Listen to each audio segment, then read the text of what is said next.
So Sure As Pure's come back. Well, yeah. Yeah. Well, I think what this is going to be is Soul Mechanic's Sure As Pure version. Excellent. So we I always thought that was such a cool name. Yeah. Sure As Pure. It's just. Yeah, I think it's just kind of like come. It sounds right now. It's one of them, it's come back in fashion again. Yeah. It's like, okay, we'll be that now then. Yeah. We were talking earlier about retiring between releases, like boxers and or some rappers. Yeah. These guys, some people, you're saying people thought you'd retired. Oh yeah, we said before, because we'd worked in the States, and we hadn't done anything for a bit. People say, "Oh, well, we thought you guys." They got the company life; they're not working anymore. But we are, but we're just focusing on parties rather than because sucking out loads of music. Yeah, now we're ready to make music again. Got that urge again. Yeah. And it's good. There's no point doing it if you're not feeling it. It's like you were saying about you know, you want to make music, but you're not at the moment not feeling it. Then don't. You know, when you do, you'll know. Just learn all you can. Yeah, you'll know when it's time. Do you all play? Do you play instruments? Yeah. What do you play? A lot. Yeah. Brilliant. I like seeing a multi-instrumentalist. I had a music department to myself for 2 years. Oh wow! So I picked up a lot of stuff. Brilliant. And how about yourself? You play? I wouldn't say I play stuff. Like I can play the piano and stuff, of course, but like it's more like I explore sounds. Okay. That's like kind of my thing. Cool. And yourself, Yeah, I used to play bass, but I haven't picked it up in fucking ages. It's just like bass design now. You know what I mean? I think it's an important thing to have. Is an instrument to bring to the table. Not that I play anything, I don't.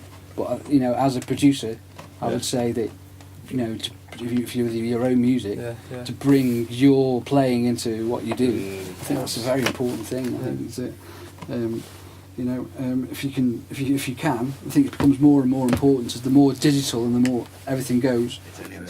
Disco strings. But it still sounds like kind of fresh. Yeah. In a way. Like it's. When I listened to a lot of like disco, back in the days, like. You can hear the date. It's dated. Yeah, kind of. You can hear it's dated, but no, it's nice. Thank you. Yeah. I don't listen to this music at all, but I like it. Thanks, man. Yeah, it's good. Good vibes. It's a nice one. So where are the strings from? Are they part of the? All that's on there is from the original is the vocals. Yeah. We just took it straight back down from the vocals. I went searching for string samples and found a load and just built it up from there. You know, because you can play them in, but you can't get that movement. You can't get that. You know. You need orchestration. It's the mixture of the two that kind of makes it sound like real strings because they are. You know. So the mixture of two, you've got VST instruments on there with the samples as well. Cool. And the samples do all the stuff that you can't really do, or going to take a lot of programming. There's stuff you just can't program. And that you know when it's something that's been. Yeah, it's a bit like you'll put something on, you'll put a guitar part on with a VST. And it'll be okay, and then you'll get someone in to play the part, and you go, "Oh yeah, that's making so much better." You know, you think your sort of your recreated version or your sort of simulated version is okay until someone comes and plays it properly, and you go, It's really good when it sounds deliberately simulated. Let machines do machine stuff because they do it better than we do, you know. But not the human stuff. Humans still do better, you know. Do you you're saying you do a lot of remixes. When you do normal tracks, do you have any like go-to vocalists or anything for that? Around here, there's a girl called Charmaine who's got an amazing that kind of soulful voice, that kind of voice, you know. Sick. She's really good. She's super pro as well. Yeah. You go in and she'll deliver what you ask for. Yeah, nice. You know, and she can harmonise. And go straight away. You don't have to sit there working it out. She'll just go in the booth and just bang. So if we're making this kind of record, she's a good person we go to for that. Yeah, cool. Because I can imagine it just being a bit of a ball like for this kind of music, getting a good soulful singer. Cause it's get someone who knows the roots of it and feels the roots of it. You know, you can't really buy experience, and I think that's the key. You know, somebody will come in and not waste your time. Because you know it's. She can do the gentler stuff and the sweeter, more soulful, and the lovers rock reggae kind of vibe. But she can also give you the diva thing give it if you push want it, to. push You it, know, like, yeah. yeah, cool. Have you ever had somebody come in and just like not feeling the track and like God, not yeah. wanting to do it? Yeah. Many times, yeah. And you know, that's all part of getting it right, getting it wrong, isn't it? You know, you're not going to find out what right is until you've done it wrong. It's just getting rid of all the wrongs, isn't it? Getting it right. Know what you like. Yeah. Yeah. You like saying that? Have you worked with people like collabing with, and they're just being like, I just have to leave the session. What was that girl that I worked with? And she was right. Yeah. Yeah. I can edit this bit out. Yeah, please. Yeah, I forgot about that's how relaxed we are. She was walking outside, having like crying and saying it's not right again. We were like, chill out. It's just a.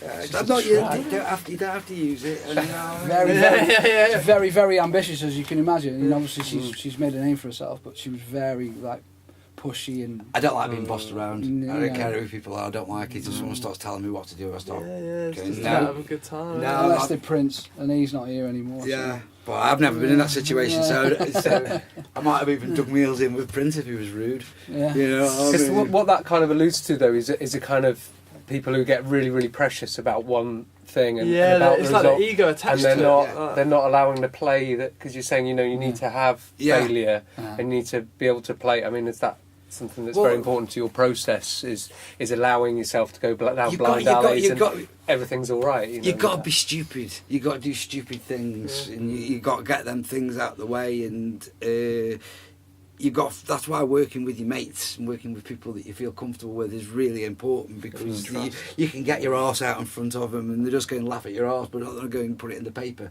You know, no one's going to sort of. They're pretty private moments, those are, when the actual when you get your arse out? Yeah, it is, yeah. I promise you, I'm not going to get my arse out, right? I definitely wasn't going to do that, but but the making music thing, it has to be, you've got to be able to be stupid and do it wrong and allow yourself to do it wrong. You know? I think also so many of the best things you'll ever hear are rooted in a mistake. Yeah. Because Yeah, you're free to make a mistake. Well, we learned a lot when we went down, when we spent that time down at Sarn with Trevor Owen and Steve Lipton, and basically people who made some of my favourite records, the Frankie Goes to Olive's record and the ABC record in the 80s, and it was, you know, they went down there. I was saying, you know, how do you produce those records? He goes, well, what you do is you get people in the studio who are really nice people, but who can really play their instruments, and you don't tell them what to do. You go, what do you think? And you let them do it. You give them the freedom to do that. You know, if they want a bag of weed, you give them a bag of weed, and you make it so that they're in their element. You know, that's where they are. Yeah. You know, because you're not going to get the best out of anyone by telling them what to do. You're going to get the best out of them by going, you do your thing. I mean, Get comfortable. I can't do what you do. You just do your thing, man. Give me what you do. And record everything. Yeah. Record everything that you do, and you know, sort through it afterwards, because occasionally you'll get lucky and someone will come in and play exactly what you want them to play, and it's perfect. But it's a lottery. You don't know, do you? Yeah, but you know, you guarantee, you can't necessarily guarantee that the end result's going to be great, but you can guarantee that you have a bloody good time making it. Yeah. And if you do that, you're halfway there. You know, the process and the energy of the process is the thing that people feel. They don't actually, you know, the music is almost secondary to the vibe, because you know, if you can get a bunch of people who don't know what they're doing musically in a room with some pretty shoddy equipment, if they're excited about what they're doing, they can make something a lot better than someone you who's can hear the good time. That's it. You can feel that's what people tune into is the good time. You know, then if you can do that and play it great as well, you're onto a winner. It's a mad thing that you can hear a good time in a song. Like, you can hear there was fun transfer of vibration. We were talking about it earlier, weren't we? So when I first started making music, I listened back to some of the stuff I did then, and I didn't have a clue what I was doing. I was just making it as I was going along when I was really young, and I left back and go, how the fuck did I do that? Yeah. And I can't figure out how I did The it. excitement's in there. The curiosity. And It's something like excitement on a recording. I mean, When we've done tracks and we've it's made amazing. tracks that have ended up being big records, and we've finished the session, and this thing's done, and we can't actually remember how we did it. And it's like We've done all night how- sessions where we decided we weren't How going to did speak that to each other happen? again. We'd fallen out. We're like, not working with you ever again. We're not. That's never going to happen again. We'll Yeah. pack it in. We're not doing it. And then we get a phone call from the record company going, "That's amazing." And so you go back and listen to it, and you go, "Oh yeah, it is." Because you're tired of it. You've done all that. Especially when you've done a late session and you're tired, and you've kind grumpy, of. you're hungry. Is that, Yeah. all of it like. Up against the clock. That's the one. That's the one. You're finishing, and there's another session booked in at midday. There's a courier coming to. This was back in the day. There's a courier coming up to pick up the masters in 10 minutes, and you're still putting the final mix bouncing down, it down. and you're going. That's when we've Some, fallen out. but sometimes having a deadline's really important as well because you keep going forever. So It's Yeah. impossible Saying to it's finish a wrong, record. right, It is actually impossible to finish a record. What you can do is you can go. That'll do. That'll do. Yeah. I can't do this anymore. Yeah. Because you can go on forever with it. Yeah. I think 90%. If I'm 90% happy with it, it's Yeah. done. It's Yeah. done. Yeah. Yeah. There's only personal perfection, isn't there? Yeah. There's no Yeah. such thing as total perfection because everyone's coming at it from a different listening thing. Yeah. Talking of listening, Kelv, I wanted to ask you about your kind of DJing practice, and what strikes me about your practice is how much you spend listening, how much time you spent listening, and how carefully you listen. Just wonder if you could tell us how that influences, how that comes through then in your kind of music making and collaborating with other musicians. Well, my tastes are very broad. I listen to everything from film music to Oriental,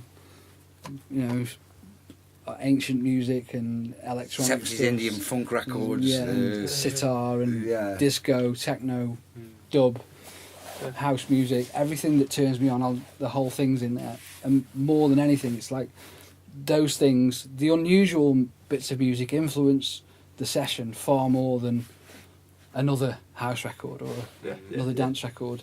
Something, because I was talking about house music having a framework before. It's just, there's the 4/4, but if you introduce, some spiritual jazz in the mix, it's going to sound fresher and more interesting than if house music you just influenced by listen. house You're just music. influenced by the last You house know. record you heard. I think. I'm going to pop and have a cigarette. Yeah, actually. I've got a very, very broad taste in styles. I think that influences us big time, and I think influences my DJing. If I get a chance to, particularly when we do an after party, and you can play anything, I'll play all those styles: Brazilian, Turkish, just across the board as much as I can get away with. Because you don't get a chance to play them things in a club or in a disco somewhere. Out on that, Is that what you were? Yeah, absolutely. Yeah, definitely. Yeah, if you get a chance to hear Kelvin at an after party, that's where the interesting stuff comes out. definitely. Yeah. I do not just for the sake of it being unusual, different. but just the influence of particularly older music. 40s, 50s, 60s music. Before, I grew up. I was born in '64. So in the 70s, I was like, there was a lot of things going on, Top of the Pops, which probably doesn't mean anything to anybody these days. But Thursday night, you'd see it on TV. Every kid in school was watching Top of the Pops. Every kid all over the country, and I remember watching Top of the Pops once, and there was Ian Dury and the Blockheads, Talking Heads,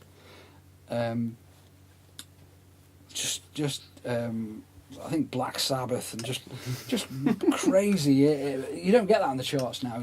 Now it's generic. It's just a sound that's just the same things coming through. Occasionally you hear something that's more interesting, but most chart music just sounds the same now. And I don't mean to sound old, but back then it wasn't. You'd hear this like crazy, and you'd go to school thinking, "Have you heard that? What's this?" David Bowie, for example. seeing David Bowie on Top of the Pops. Yeah. I mean, it's well documented now, but just seeing the guy appear like he'd landed from Mars, and you were just like, what on earth? The way he looked, the way it sounded, it just opened your mind up. You know, it wasn't just here's another catchy pop record. It was just like, Jesus Christ, he's got a dress on and his hair's orange and his music's phenomenal. You know, it's all different. What sex is he? Is he a girl? Is he a boy? All those things, those elements that were in there, that were like quite shocking really at the time.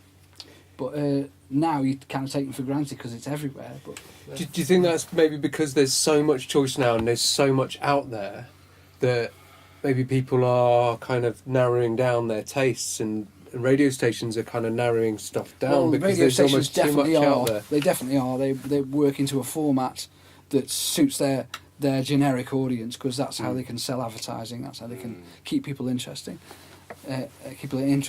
But I think when we've talked about this before, when Six Music first appeared, and it was a little bit more indie orientated guitar bands, that kind of indie type thing, and then it kind of shifted slightly and started playing older music and rap and electro and house music and wasn't scared to play Leonard Cohen next to, I don't know, I'll give you an example of a contemporary band, I can't think of one right now, but just that's how I imagine good radio to be, you know, and they tried to close it down, didn't they? Yeah. They tried to shut down Six a couple Music. of years ago, wasn't it? And they said, there wasn't the audience, and the audience basically said, We're here. said no, we're here. Yeah. And now it's consistently Station of the Year, wins all the awards because of that, you know. I mean, because it's not generic. Yeah. You know, It's that different. Because you're underestimating your audience, aren't you? People don't get the opportunity. That's why they're into generic music, because they only hear it. That's all they hear. Yeah, no one's fed anything else. All they hear is that auto-tuned, God knows, Christ knows what, compressed thing that you hear everywhere. Back and from work. But with Six Music, for example, you'll hear David Bowie next to Prince, next to some crazy African track, and just you know, amazing stuff. And the people proved them wrong by going, no, we're here. There's no audience. Oh yes, there is. We're here, and they had to acknowledge it. And now it's Six Music audience has recently overtaken Radio 3. Yeah. Oh, is it? Yeah. Is it? Much to the disappointment of the powers that be, who want to keep it all one controlled. market. They can't control it. It's going back to you know, those days on Top of the Pops where everything existed in one place, and you could have a silly a comedy record next with quite a serious bit of music. You know, you can have Led Zeppelin, and you can have the Birdie song. I know that sounds crazy, but that span of listening really, really important to developing tastes, and you know, we're all completely individual, aren't we? Yeah, everybody's got. There's no one. You're not the same as anyone. You've always got little quirks that lean towards, you know, listening to or making different. It's like the end of Wonk Cypress last year. You played When You Wish Upon a Star from Pinocchio's last record, and people were crying. But in the same sense, another end of another party, Steelers Wheel stuck in the middle with you. Yeah. Everyone's all going, "Wait!" Which people know from Reservoir Dogs, from Quentin Tarantino's film, and that's just after a hell of a load of house music. Yeah. But And it works, you know. Remember you drop in Walk on the Wild Side? Yeah. It's just perfect. I think it was that was Wonk on the Wild Side. We played it as the last record. Yeah. And it was just great. Those another one for Chris Rea on the beach. Yeah. You dropped at an after party, and it's oh my gosh, this so works, isn't it? It's the Balearic thing, records that shouldn't be Dolly good on the dance Port floor, and but Jolene is another one that his mix of that is brilliant. It's absolutely really good. It really works. Takes people by surprise, and they can't actually dance to it, and they're like, oh yeah, they haven't heard it in that sort of context before. Great. So I'd like to ask you, just on going back to remixing. Okay. Then your approach to remixing is this approach kind of standard approach you have, or is each one different? Everyone's different. Depends on the track. Sometimes you'll get there and actually what's on the record, you're not going to be able to improve on it. I'm not, so there's no point in changing it drastically. Yeah. And some records, you'll take it right the way, like with this, and take it right the way back down to the vocal. And just keep that. And just keep, I mean, this it's still running the same structure as their version, but when we actually edit together the bits that we're going to record today, it'll be different. Yeah. But yeah, every single one's different. You can't approach it in the same way. You can't have a plan. Right, this is what I do, because like if you talk about rules, something comes along and breaks those rules. So can you tell us a bit about this remix that you're doing at the moment, how it came about? Sorry if we're going over old ground, but we've got it recorded. We've done a mix for Inner City before. About 1994, we did a remix called Do Ya, which was like kind of like right in the middle when we were Sure Is Pure, doing those sort of things. So there's a bit of history with it, and then Kevin Saunderson, who made the original track of this, his agent, his English agent, contacted me and said, how do you feel about Sure Is Pure making a comeback? And we were like, wow, well, we must be back in fashion again, or something like that, because we were Soul Mechanic for a long time, and that's kind of what we are. So we like, people are going back to sort of what we did in the early 90s, and it's become fashionable again, and she feels that it did. We did a kind of demo mix, sent it to him, and he went, let's have this, let's do it, Great. It's a classic thing, isn't it? Inner City. Yeah. Well, and also it's great. We're excited because he's one of our heroes. He's one of them Inner City records. Good Life. People are still playing them. There was nothing like it. They were massive in the clubs when they were an underground record.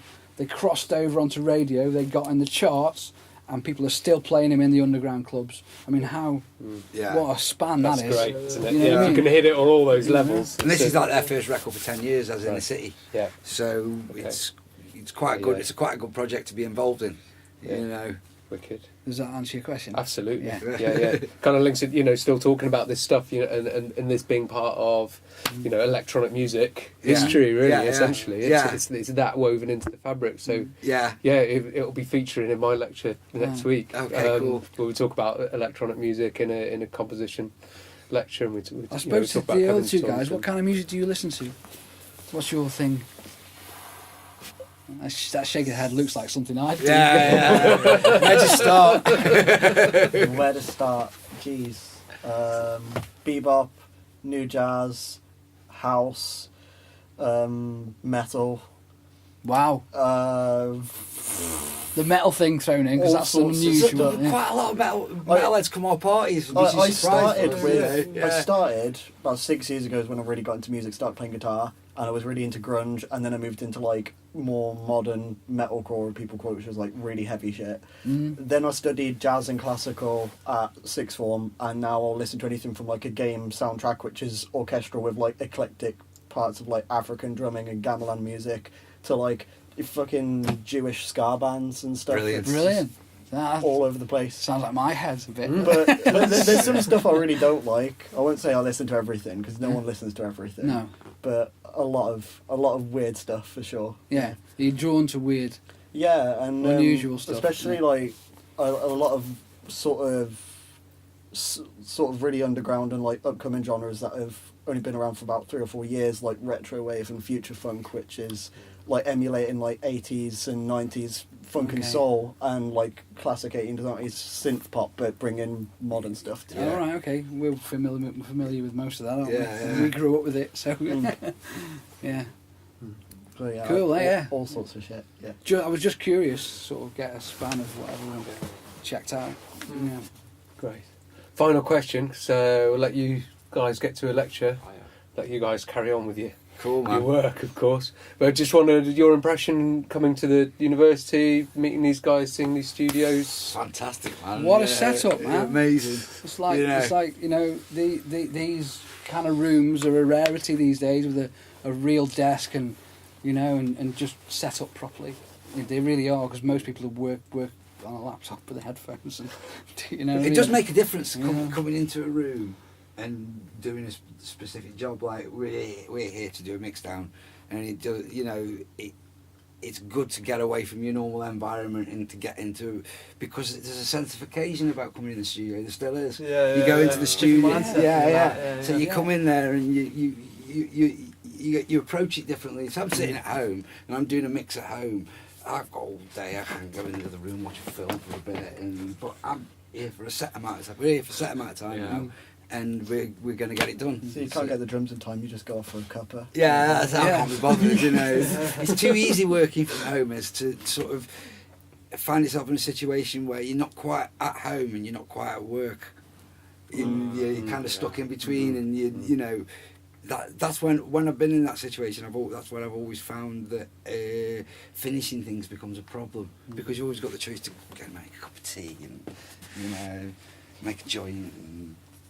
I think the thing about the studio thing, I think the sacred element of it's a sanctuary, man.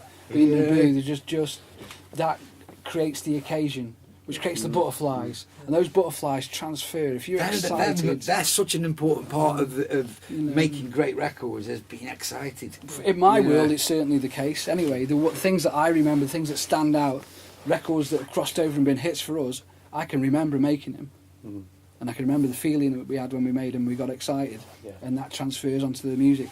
And walking into these rooms, it gives you that air of sanctuary. That sacred thing, we mentioned Psalm before. Yes. That's got that history, something there, and I think that's something that people miss. Everything becomes a technical, job, and that sense of occasion, that feeling, the excitement, that all that transfers with music. That's what makes it magic, I think. That's what you listen to the history of recorded music. There's moments going on. There's real moments been happening there. When you look. I mean, I certainly do. Anyway, I look at the credits of when people make a record, and you look who played what and what they played on it. It's become not so much fashionable now. When people you'd see a list of synths and a grand piano, and they'd tell you exactly what guitar they played, and and who played what. That was a good story. Jeff Beck on it with Steve Lipson, producer, walked up and he goes, "Yeah, which guitar did you use on this certain track?" He said to him. He goes, "I think it was a blue one." Brilliant. You got that side of it where they're into lenses. And when Jeff Beck says that, you sort of think to yourself, "I can't take things too seriously." That's another thing as well. Yeah. Taking things seriously, but not too seriously. Yeah. Because making music's fun. Really, and that fun element translates. You actually have got a professional responsibility to have a great time. That's how lucky we are to be doing this job. So we've heard about a bit of a nightmare collaboration. Can you think to your favourite collaboration? I think, and when that turned into a fantastic process as well, artistically, that resulted in a fantastic finished article at the end. Can you think of a particular example where that happened? Well, who've we collaborated with? Or it might just have been, when it was just you guys working together, even, and just sometime where you had a load of fun and you made something you were really proud of. I mean, when we did Blue Boy, we did a track called Remember Me. We signed it to our label, and we did like the final mix of a track. That's one of my favourite all-time tracks. We'd heard that basically there was a Chicago release, a 12-inch single, and tucked away on the B-side was this little track, and I was raving about it, and my DJ friends were like, "Oh, it's all right," and I was like, "No, you know what? That's a hit. That is a hit." So I'm going to see if I can sign it. So I basically rang up the Guidance, label in the States, Guidance in America, and they basically gave it to us for next to nothing.